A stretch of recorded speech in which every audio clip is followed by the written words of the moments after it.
All right, what's going on, guys? It's Nando back with another video. Thanks for stopping by. All right, let's talk about this bad boy here again. This is going to be another quick review on the laptop, kind of how I feel about it so far, about a week or so in. Previous video, I'll link it above. I showed a couple highlights of how GTA and how Far Cry, how it fared on this laptop.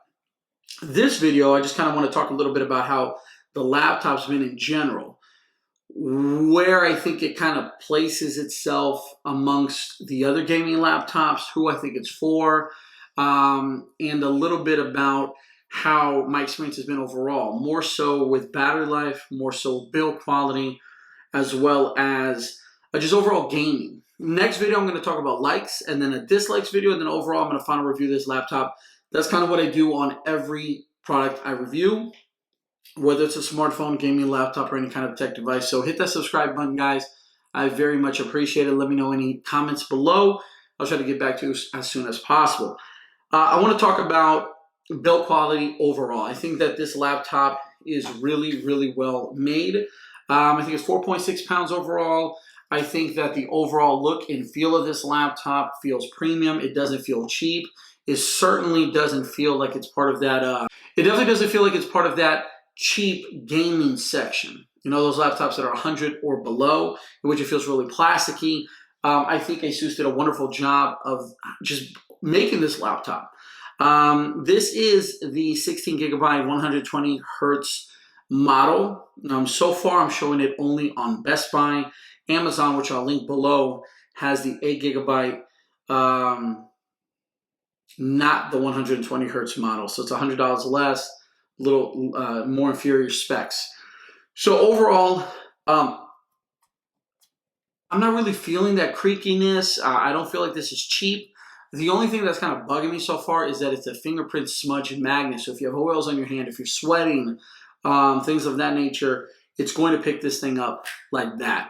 But overall, really, really pleased with how the laptop looks, how the laptop just feels overall. Battery life thus far. I've kept this thing plugged in for the majority of the time. Most people are going to be gaming are going to have it plugged in, but I've had it unplugged for about 3 to 4 hours before, just browsing the internet, watching YouTube videos, and it lasted 4.5 hours, and it still had about 30 to 40% left. So I fully expect this thing to get you 6 to 8 hours, depending on how you have your power slider, whether it's balanced or battery saving, this, that, and the other. No complaints on the battery life. Overall gaming experience has been really good so far. I mean, I don't really have tons of games, GTA, Far Cry, Apex, Fortnite.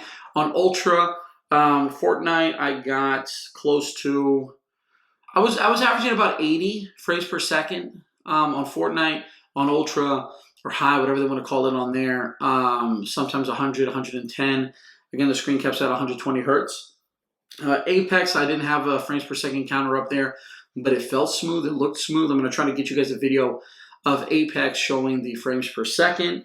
Fans get loud, but laptop seems to be relatively cool, especially when I load up Asus's built-in thing here. I've got MSI Afterburner that I do plan on using, but every time I check out the decibels down here, like right now, you can barely hear it. You kind of hear you kind of hear it, but I mean, we're not playing any video games right now. Yeah, I mean, I've enjoyed it. I've enjoyed it thus far. There's not much to say so far. I really have a couple things that I'm going to talk about in more depth when it comes to the likes and dislikes video. So stay tuned for that. Because I still have some reservations about this laptop and a few others that I was considering. And the few others that I was considering are more expensive. And I'm trying to figure out if that $400 to $500 price jump is really worth it. For example, Asus has this bad boy, same look and everything, 144 hertz laptop with the 2060 for about $1,800. And that one is lighter, more specced out. So you ask yourself, $1,100, $99, so let's call it $1,200 versus something that's almost $1,900.